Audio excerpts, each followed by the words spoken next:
ലോകത്തെ ശതകോടീശ്വരന്മാർ ആരെല്ലാം? പല പേരുകൾ നമ്മുടെ മനസ്സിലേക്ക് കടന്നു വരും. എങ്കിലും ഒരു പേരായിരിക്കും ആദ്യം എത്തുക.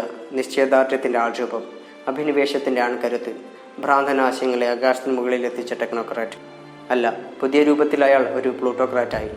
ആരാണ് അയാൾ? എല്ലാവരുടെ മനസ്സിലും തെളിഞ്ഞു വരുന്ന ഒരേയൊരു മുഖം. അതെ, ലോകം ഇപ്പോൾ എന്നും ചർച്ച ചെയ്യുന്ന ശതകോടീശ്വരൻ, അതിനേക്കാൾ ഉപരി വേൾഡ് ബിസിനസ് മാഗ്നറ്റ്, അതിനുമപ്പുറം ലോകത്തെ ഏറ്റവും വലിയ സാമ്പത്തിക രാജ്യത്തിൻ്റെ ജനാധിപത്യ വിധിയെപ്പോലും സ്വാധീനിക്കാൻ കഴിയുന്ന പ്ലൂട്ടോക്രാറ്റ്. ലോകം ആകാംക്ഷയോടെയും അതിലേറെ അതിശയത്തോടെയും നോക്കി വരുന്ന മസ്ക് വത്കരണം, ഇലോൺ മസ്ക്.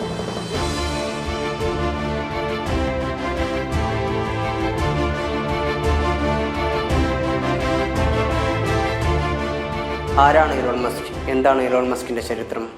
12-ാം വയസ്സിൽ തുടങ്ങിയ നിശ്ചയദാർഢ്യം. ചെറുപ്പം മുതലേ ഇഷ്ടമുള്ളത് മാത്രം പഠിക്കാൻ ആഗ്രഹിച്ച കുട്ടി.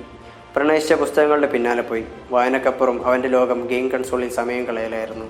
തൻ്റെ ഇഷ്ടങ്ങൾക്കും ചിന്തകൾക്കും ചെറുപ്പം മുതലേ അതിരുകൾ നൽകാത്ത ആ പയ്യൻ ഗെയിമുകളിൽ വിപ്ലവം സൃഷ്ടിക്കാൻ കോഡിംഗ് പഠിച്ച് പുതിയ ഗെയിമുകൾ സ്വന്തമായി ഡെവലപ്പ് ചെയ്തു. പ്രോഗ്രാം ഡെവലപ്മെൻറ്റിൽ ഹരം തോന്നിയ അവൻ താനുണ്ടാക്കിയ ഗെയിമുകൾ വിറ്റാണ് അതിന് കാശ് സമ്പാദിച്ചത്.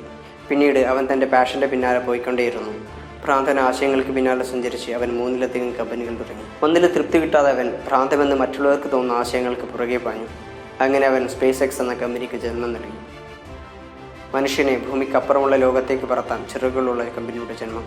പിന്നീട് തൊട്ടതെല്ലാം പൊന്നല്ല, വജ്രമാക്കിയ ആ ലെജൻഡിൻ്റെ പേരാണ് ഇലോൺ മസ്ക്. ഇന്നയാൾ ടെസ്ല എന്ന കാർ കമ്പനി കൊണ്ട് ലോക സാമ്പത്തിക ഭൂപടത്തിൽ സമാനതകളില്ലാത്ത വിധം ഷെയർ വാല്യൂ ഉയർത്തിയ സാമ്പത്തിക വിദഗ്ധൻ കൂടിയാണ്.